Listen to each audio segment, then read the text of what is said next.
तो ये कहानी है लॉकडाउन की। जब भारत में कंप्लीट लॉकडाउन था तो मैंने सोचा क्यों ना मांगा पढ़ा जाए। एंड इसके बाद मैंने इतने मांगास पढ़े कि नाउ दैट सोनन जम is after me and asking that भाई सब्सक्रिप्शन फीस दे दे कुछ भी।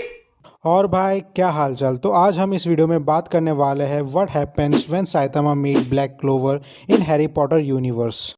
समझ रहे हो? अरे कहना क्या चाहते हो? तो मैं कहना ये चाहता हूँ कि watch this video till the end to know more about this manga and one more thing, this is not a review.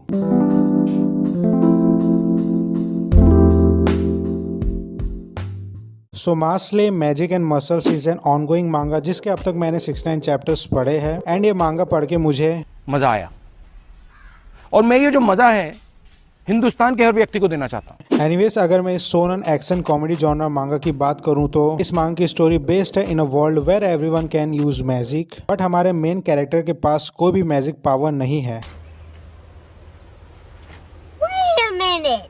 हाँ, सही सुना आपने, हमारे मेन कैरेक्टर के पास कोई भी मैजिक पावर नहीं है, but he is super strong and वो किसी को भी एक पंच में हरा सकता है। एंड यहाँ पर अगर आप सोच रहे हो कि मैं ब्लैक क्लोवर या वन पंच मैन की स्टोरी बता रहा हूँ तो ऐसा बिल्कुल भी नहीं है, because this is the basic plot of mass slay magic and muscles मांगा। एंड जितना कुछ भी इस मांगा में होता है it's all happen in the universe of Harry Potter, because आपको इस मांगा में हॉगवर्ट्स जैसा स्कूल मिलेगा, प्रोफेसर डम्बलडोर जैसा प्रोफेसर मिलेगा एंड क्विडिच जैसा गेम मिलेगा जिसका नाम डुएलो है इस मांगा में। एंड ये सारी चीजें आपको हैरी पॉटर की याद दिलाएगी ही दिलाएगी, but the fact is that it's a parody of all this anime and totally funny. तो मैं इसे बाकी एनिमेस एंड मूवी की कॉपी ना कहते हुए कहूंगा कि this manga has taken ton of inspiration from other movie and animes. So one of the biggest highlight of this manga is its funny movement and situational comedy.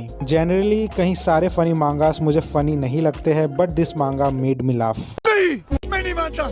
The thing that really deserve the praise its unexpected comic timing, because इस मांगा में ऐसे कई सारे scenes है जहाँ पर चीजें सीरियस हो जाती है, but by adding funny movements in those scenes वो सारे सीन्स worth to remembering हो जाते हैं। एंड यहाँ पर हमें ये भी ध्यान देना चाहिए कि by adding too much of comedy is not a good thing, but mass slay magic and muscles मांगा ने अपने कॉमिक टाइमिंग पे अच्छे से ध्यान दिया है and because of that comic scenes और सिचुएशनल कॉमेडी आपको टू स्ट्रेस्ड अप नहीं लगेगा इस मांगा में। और साथ ही साथ जो फेशियल एक्सप्रेशन हमें देखने को मिलता है कैरेक्टर्स का ड्यूरिंग एनी कॉमेडी सीन, वो तो वाकई आउट ऑफ द वर्ल्ड है। तो चलिए अब बात करते हैं उस चीज के बारे में जिसके वजह से मैं मजबूर हो गया इस मांगा को पढ़ने में। So for the basic knowledge here I am talking about the mass, जो सीरियसली काफी फनी कैरेक्टर है एंड एक ऐसा कैरेक्टर है जिसे आप बार बार देखना चाहोगे। मांगा का हाजिमे कोमोटो ने प्रोटैगनिस्ट मास को एक लवेबल कैरेक्टर बनाया है and through out the manga I felt that main character Mash पे ज्यादा टाइम इन्वेस्ट किया गया है, जिसकी वजह से as a reader I love mass. And ये बंदा जब भी किसी सीन में होता है वो सीन काफी फनी एंड इंजॉयबल बन जाता है एंड इसके लिए मांगा का हाजिमे कोमोटो को कुछ एक्स्ट्रा पॉइंट्स देने चाहिए।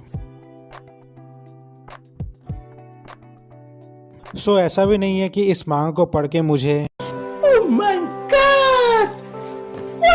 वाली फीलिंग जैसा कुछ लगा, because there are few things जो मुझे इस मांगा में नहीं मिला। सबसे पहला चीज जो मुझे अच्छा नहीं लगा वो है इस मांगा का art style and there are lots of people जो इस मांगा को इसके आर्ट स्टाइल के वजह से ड्रॉप भी कर देंगे, बट स्लोली इस मांगा का आर्ट स्टाइल इम्प्रूव होते गया है जो मुझे काफी अच्छा लगा and for this I really want to appreciate the manga का। वन मोर थिंग जो मैंने इस मांगा से एक्सपेक्ट किया था वो था इमोशनल सीन्स, बट इस मांगा में मुझे ज्यादा कोई इमोशनल सीन्स नहीं मिले, विच मेक्स सेंस बिकॉज किसी भी पैरोडी मांगा या सीरीज में ना के बराबर इमोशनल सीन्स होते हैं। और एक चीज जो मुझे थोड़ी सी खटकी वो है कि दिस मांगा is too much focus on the main character and इसका मतलब ये नहीं है कि बाकी कैरेक्टर्स इस मांगा में बेकार है, इट सिंपली मीन्स दैट बाकी कैरेक्टर्स पे ज्यादा ध्यान नहीं दिया है मांगा का हाजिमे कोमोटो ने, but it's okay because it's an on going मांगा, तो शायद इन फ्यूचर मांगा का हाजिमे कोमोटो बाकी कैरेक्टर्स को एक्सप्लोर करे। और एक चीज जो मुझे अच्छी भी लगी और बुरी भी वो है अगर मास किसी भी पैनल में ना हो तो मुझे स्टोरी थोड़ी सी डाउन लगने लगती है एंड ये चीज शायद मेरे साथ ही हो रहा होगा बिकॉज मास जैसा कैरेक्टर हमेशा फनी होता है जिसकी वजह से आपको बार बार मास जैसा कैरेक्टर को देखने का मन करता है and I think that I am suffering from mass syndrome.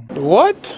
So overall if you are looking for funny and enjoyable manga तो ये मांगा आपके लिए है। इस मांगा का main character super funny and strong है जो आपको एंटरटेन करेगा ही करेगा। Plus this मांगास world is so awesome and compelling जिसे पढ़ने एंड जानने के बाद आपको मजा ही आ जाएगा। So do check out this manga. तो अगर आपको जानना है कि क्या डेकू नेक्स्ट एरन एगर है तो जल्दी से ये वाला वीडियो देखो, नहीं तो नॉट अ रिव्यू सीरीज का प्लेलिस्ट चेक करो। एंड अगर आपको वीडियो पसंद आए तो लाइक शेयर कमेंट सब्सक्राइब वगैरह कर देना। एंड तब तक के लिए मैं मिलता हूँ नेक्स्ट वीडियो में।